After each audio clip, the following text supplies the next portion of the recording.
Here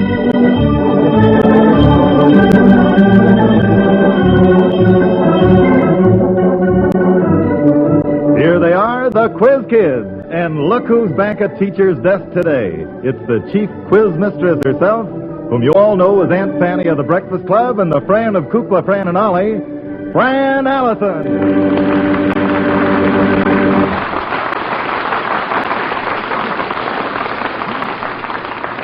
Well, hello, everyone, and hi, Quiz Kids. You know, today's the most exciting day of the whole year in our Quiz Kids classroom because this is the day when we announce the winners in the 6th Annual Quiz Kids Best Teacher Contest. Dr. Paul A. Whitty, Professor of Education at Northwestern University, is here to make the announcement, and we'll hear the thrilling news just a little later in the program. We have a couple of other guests, too, so let's get right down to business. And your first question, who cut Samson's hair? Now, while you're thinking that over, let's have roll call. Pat?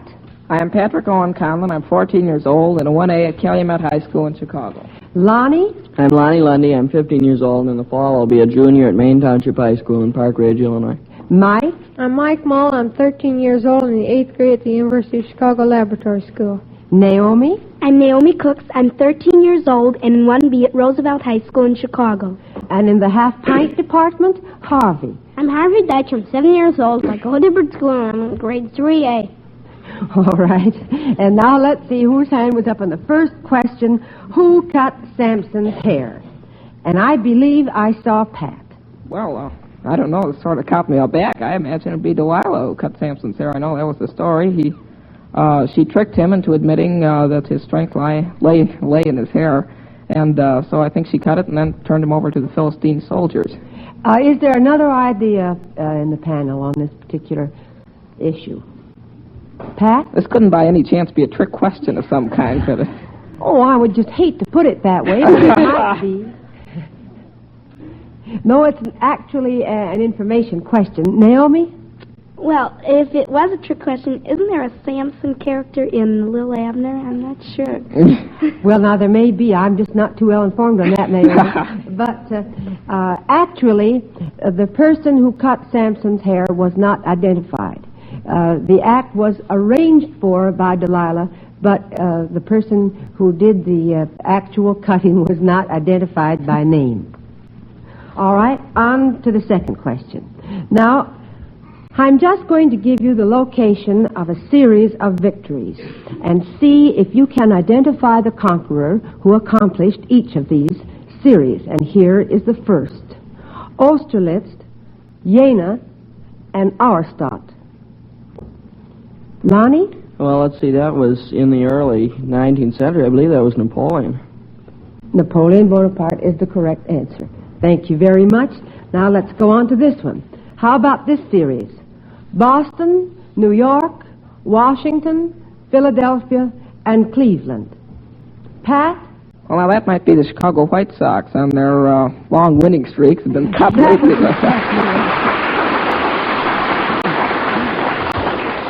And let us all remember that with a kindly thought. Shall we, Pat? Yes, I think we ought to. Now, suppose you were a clerk in a department store and were selling sweaters. What type of sweater would you consider most appropriate to sell to, first, a collection of amphibians? Pat? Turtleneck. A turtleneck sweater is right. How about a motorcycle officer? A motorcycle officer. Mike? Isn't there some sort of cop sweater? Well, you're on the right track, I'll say that. Naomi? Well, when you're speeding and the motorcycle officer comes up alongside your car, he always says, pull over. And that's exactly it would be a pullover sweater. Naomi, have you had any such experience? Well, I don't drive, but I could mention a few people. Well, who I can't do that. You know, we hear quite a bit these days about planes being jet-propelled. But what creatures in nature move about using that same principle of power? Mike? I believe that would be the squid family, squids and cuttlefishes. They take in water and then squeeze their bodies together, and the water being expelled shoots them backward. Actually, they do most of their just little moving around by wavy-like fins along their sides, but when they're in a hurry, they use this jet propulsion method. That is so right. And thank you very much. Harvey, had you I'd another like to add a little something to that. All right. It has a heart for each gill. It has. That's and right. Therefore, it makes it extra powerful when it shoots through the water. Well, you're very right, and thank you very much for that very interesting addition. Now, here's an imaginative question that requires the help of our sound effects man. Each of these sounds should suggest the name of a famous university. Can you identify it? And here is the first sound. Pat? Well, that'll be Yale. There's the Yale Law Company, I think. That is right. That's very good sounding. Now, the second.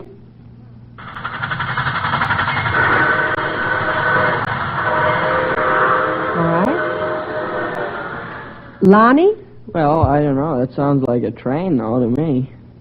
So it might be what university would you associate with that sound? Or might you arrive at from hearing that sound? Well, maybe you think, because there are a couple of possibilities. Pat? California Railroad, maybe. Well, if there is such, I guess there certainly Well, is. yeah, I know there is. Well, and, we can always pretend that there was anyway. Is there another idea? You're thinking of something else. Pretty close to you. Lonnie? Oh, well, if it's close to me, that's not what I was thinking of. This is awfully far-fetched, but that's a choo-choo, which would lead you to think of the University of Chattanooga. Well, all right. That's a good thought. I never would have gotten there, but Naomi? Well, it could be any college. You go to college to be trained.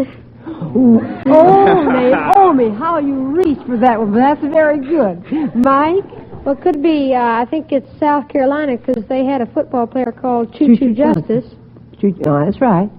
All right, Pat, another one? Choo-Choo Justice, I think, was in North Carolina, but of course that could be too. Well, we could just a little bit north of South Carolina. How about that? Lonnie? Well, I think it'd be Northwestern. Oh, thank you, Lonnie. Thank you. Now, kids, you're really going to be challenged on this next question. And the challenger is 16-year-old George Fredrickson, who is the 1951 winner of the Minneapolis Star's Program of Information on World Affairs contest. George had the highest score out of over 10,000 pupils, so he should be up on his current world history. George, let's hear how you're going to try to stump the quiz kids. Miss Allison, I picked 3 of the questions on the final test that I found to be the hardest to answer. And I'd like to hear how well the quiz kids do with them. Well, all right, George, you go right ahead. Well, the first one I'm going to ask is this.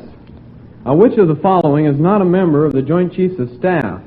Dwight D. Eisenhower, Forrest Sherman, J. Lawton Collins, Omar N. Bradley, and Hoyt S. Vandenberg. Lonnie? Well, that'd be the Dwight Eisenhower. Correct.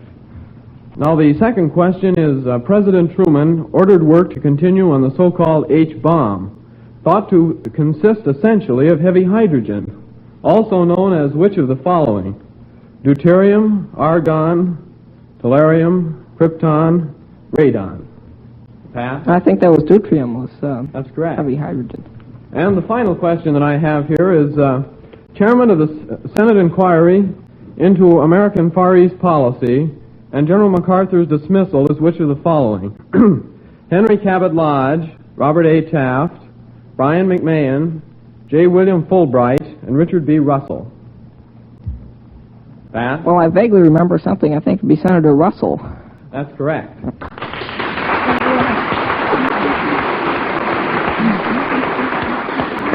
George, you're not only a good winner, but a good quizzer. And now I know, as winner, that you're on your way to New York, Lake Success, and Washington, and have a very good trip.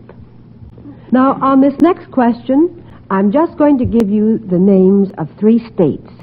See if you can give me an expression that includes the nickname of each state. First, Oklahoma. Lonnie? Well, the nickname of the state is the Sooner State. All right, do you think of an expression using that word? A lot of people say often sooner or later. It's Sooner or later is right. Mike? Better sooner than later. Yes, that's very true. All right, now for the second one, Utah. Pat? Well, I think that's something to do with salt. Salt Lake City. Well, of course, Salt Lake City is there, and there's much to do with salt there, but that's not the answer I want. Do you happen to know the nickname for that state? Well, then I must tell you, it is the Beehive State. So an expression using that word, Naomi. He was stunned. Well, you haven't used the word beehive, Lonnie. Well, a busy room is referred to as a beehive. The busy is a beehive, that's right. All right, and now Texas. Lonnie? Well, that's the Lone Star State. The Lone Star State, so an expression involving that particular term might be what? Harvey thinks of one. Like maybe, well, it might be. It's kind of far-fetched. My lucky star. My lucky star is very good. That's right. Thank you very much. You know, if we wanted to make a bad pun, we might say that composers were men of note. But we're going to give you just a few notes as a clue to a famous composer and see if you can identify him. Miss Westbrook?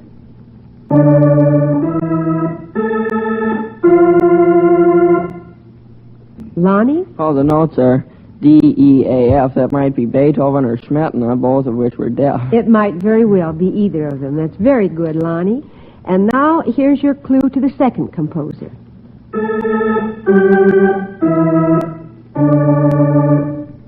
Lonnie? Well, that's A-G-E-D, meaning aged. Well, that could be a lot of people who have lived a long time. Well, let's see, Saint-Saëns lived a long time, so did Verdi. Verdi, yes. That's exactly the answer I wanted, and I thank you very much. And now, how about this one?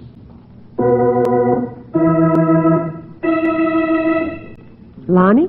Well, the notes are B-E-E. All right. There are a couple of possibilities. Lonnie? Well, of course, they're the first three letters in the name of Beethoven, which doesn't make too much sense. No, I want an association with the word spelled by the particular notes. Someone else? Mike, did you have an idea? I was going to say the same thing. I see. Lonnie, did you think of something? Well, there's a couple of compositions with a B in it. There's the B by Schubert, not the famous Franz That's Schubert, right. but another one, and also Flight of the Bumblebee by Rimsky-Korsakov. That is exactly right, and those are the answers I wanted. Thank you. Well, now that big moment has arrived. It's time to hear all about who won in the 6th Annual Quiz Kids Best Teacher Contest. The Scholarship Committee, which includes Dr. Willard Olson, Professor of Education at the University of Michigan, the Reverend Dr. Philip S. Moore, Dean of the Graduate School at Notre Dame University, and our guest this afternoon, Dr. Paul A. Whitty, has been busy since last February when the contest closed, reading the thousands of entries sent in by students all over the country, nominating their favorite teachers for this great honor. The Scholarship Committee tells me there were so many excellent letters it was difficult reaching a final decision. These letters are a wonderful tribute to the fine men and women in the teaching profession, and we're happy to give them the recognition they deserve through the Best Teacher Contest. And now, here is the chairman of the Scholarship Committee to announce the winners, Dr. Whitty of Northwestern University. Dr. Whitty.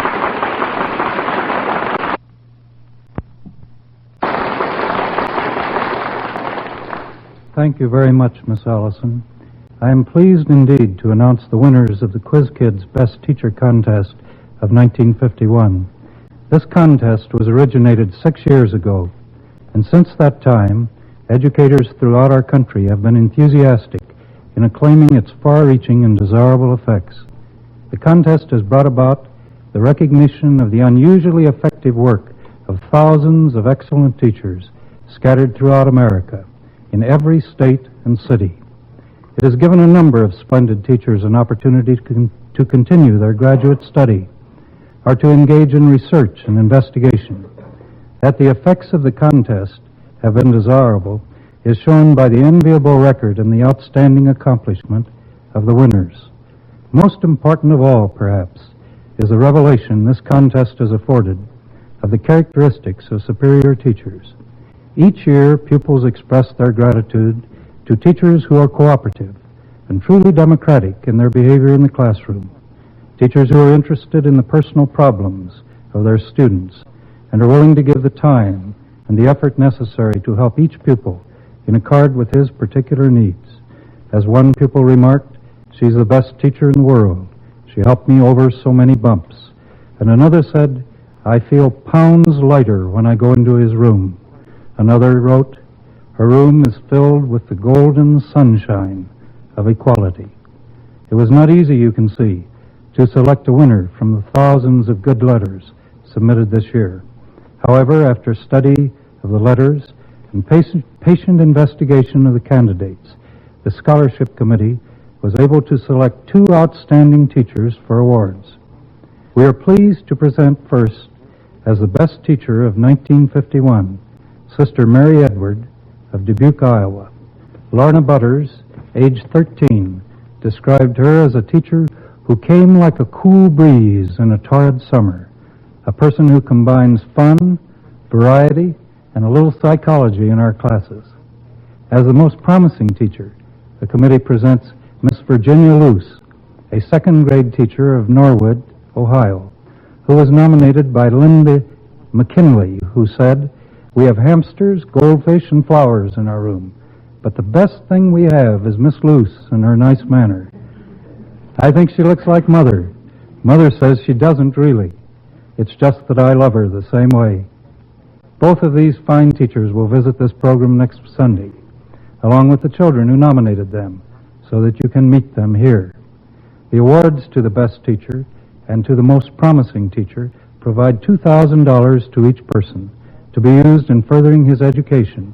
These awards were made possible through the cooperation of the Miles Laboratories of Elkhart, Indiana, the makers of Alka-Seltzer.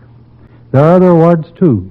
Norman E. Hunt of Hartford, Connecticut, and Ann Payton of Newcastle, Pennsylvania, have been given a 2-week all-expense trip to Lima, Peru, in South America, on Braniff Airlines.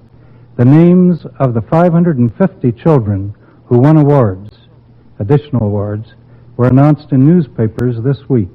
They will receive their awards through local NBC stations. Miss Allison, I speak for the committee when I tell you it is a great pleasure to present these wonderful teachers and the children who nominated them to you for awards. Sure it is, Dr. Whitty. Thank you so much.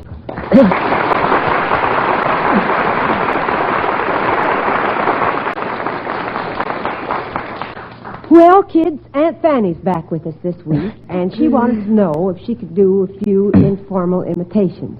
Now, I hope she won't get all confused because Aunt Fanny is going to imitate other aunts. So, let's see what you can do with the first one, Aunt Fanny.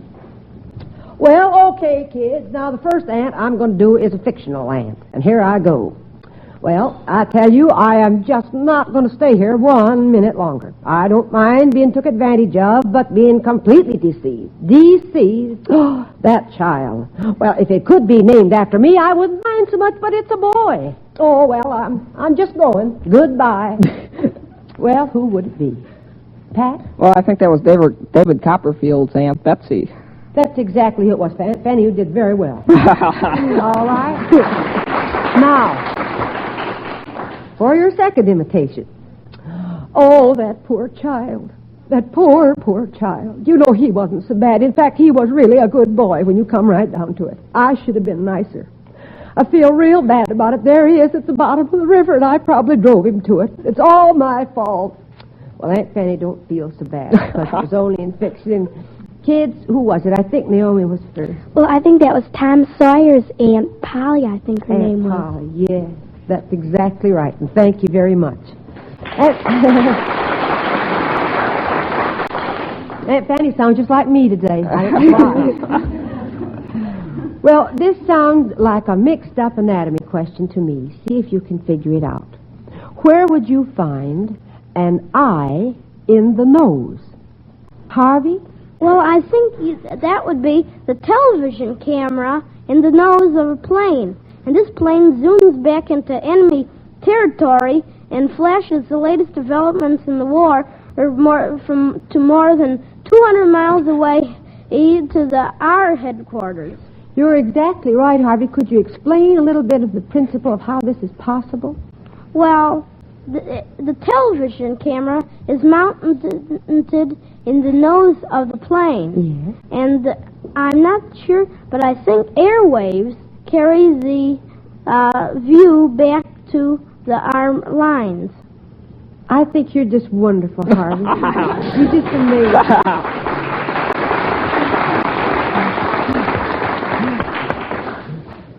Kids, if my friend Ollie, whom I see most every night on television, had nominated his teacher for the Best Teacher Award, he might have described her by using the symbols of the chemical elements copper and tellurium. And would that be good or bad? I think Lonnie was...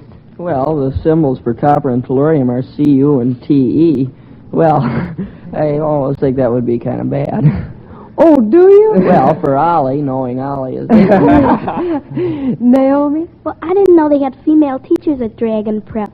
Well, he's had a very diversified school career, so he may have attended some place that I don't know exactly about. But I think that he might very well have used that phrase because you know one of his favorite phrases if he talks with someone he likes? Pat? Hello, QT. Hello, cutie. Why, sure. All right. Now, the next question will be asked by 15-year-old Sheila Shepherd of Birmingham, England. Sheila is representative of all the war orphans that the Foster Parents Plan have been helping, and she's here to greet the city that adopted her 2 years ago and help in Chicago's fundraising campaign. Sheila, let's hear the question you have for the Quiz Kids. Well, my question is about something we learn in our schools, and I wonder if the American children learn the same things. If you were to visit Robinson Crusoe's Island, the island that the Swiss family Robinson visited, and Stevenson's Treasure Island, sailing westward from England, which island would you reach first? All right.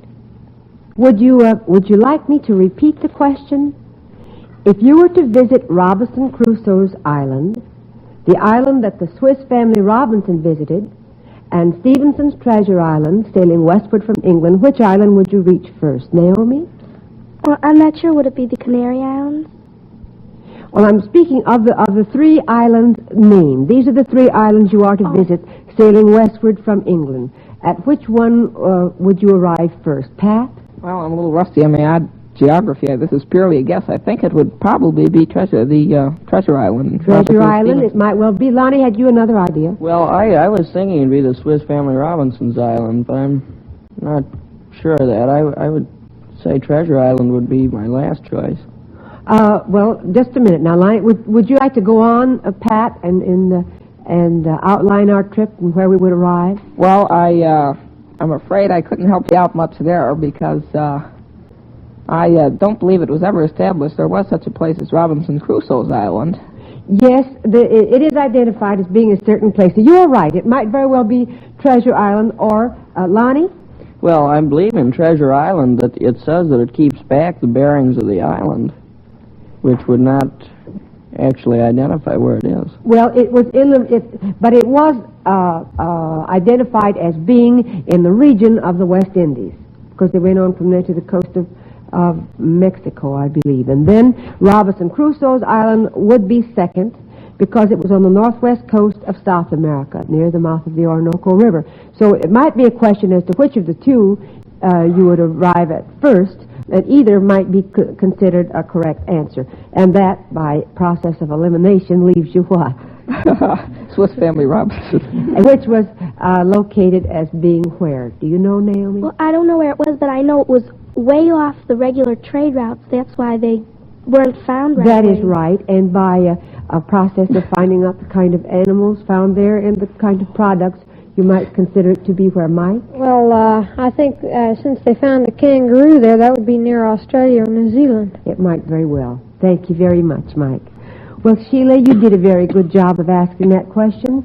And in behalf of Joe Kelly, I would like to give you this pin, which makes you an honorary quiz kid. There you are, Sheila. Thank you very much. Thank you.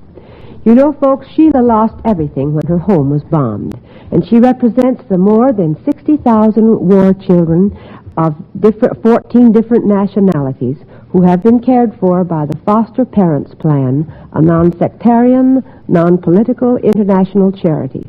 Now, if you would like to adopt a child, it costs only $15 a month. So send your contributions or write for more information to Foster Parents Plan for War Children Incorporated, 134 North LaSalle Street, Chicago 2, Illinois. Now, I know I don't have to tell you kids that some schools are out for the summer and others will be closing soon. And I'll bet many thoughts go running through your heads as you sit in your classrooms. Can you express some of these thoughts in song titles? Lonnie? The Prisoner's Song. Well, it might, but you're so close to release. Naomi? Don't fence me in, open the door. Yes. Pat? Well, there's Open Road from the Gypsy Baron. All right. Any other ones that come to your mind? Maybe you have some vacation plans that might be placed in a song title, Pat. Oh, this is kind of far-fetched. Only a Bird in a Gilded Cage. Is that how you felt all year, Pat? Well, not in the Gilded Cage especially, but... Lonnie? Well, I keep waiting for summertime. Yes, that's very good. Pat? Well, in that order, there's just Summertime by Gershwin. Yes. And is that what you had in mind, Lonnie? Yeah. I think you was phrasing it in a sentence. And for your any summer diversion that you have, I'm thinking of one, Pat, for you. What would it be? Well, it'll probably be Take Me Out to the Ball Game. That's right. You didn't disappoint me. Naomi? Well, if the school is up on a hill down in the valley. I like that, Mary. I like that very much. Lonnie? Well, on the same order as Pat's, Gone Fishing. Harvey? Well, this is kind of far-fetched, but for my plains organization, I'm going to ride horses, so the donkey serenade. Yeah. If you're going to ride horses, I would say that was a little far-fetched, but I still like it. Pat? Well, if he's going to ride horses, he might sing Horses, Horses, Crazy About Horses. Yes, right, do that. Well, does that wind up our musical inspiration for the time? Well, there's the bell, children, and that means that school is over for today. I see the judges are busy adding up the scores, and while they're doing that, I want to remind all you listeners that there are children in your area who have also won prizes in the Quiz Kids Best Teacher Contest, and they will receive their prizes through your local NBC station. And we wish the runners-up, Miss Payton and Mr. Hunt, a most pleasant trip on Braniff Airways to Peru. Then on next Sunday's Quiz Kids program, Sister Mary Edwards, the best teacher of the year, and Miss Virginia Luce, the most promising teacher of the year, will both be here in class with us, and maybe we can persuade them to try their hand at being Chief Quizzer too. I know you'll enjoy meeting these two wonderful teachers, so be sure to listen in. And now, let's look at today's report cards. And remember, Quiz Kids, whether you win or lose, you each receive a United States savings bond for your future education. Now, as a class, you children missed one question this evening. Individually, Lonnie was first, Pat was second, and Naomi third. So we will see you three back in school next Sunday to compete with Joel Kupperman and Frankie Vanderplug. I hope all you listeners will be back with us, too. So until next Sunday at this same time, this is Fran Allison dismissing the Quiz Kids. Goodbye, kids. Bye, Bye, Allison.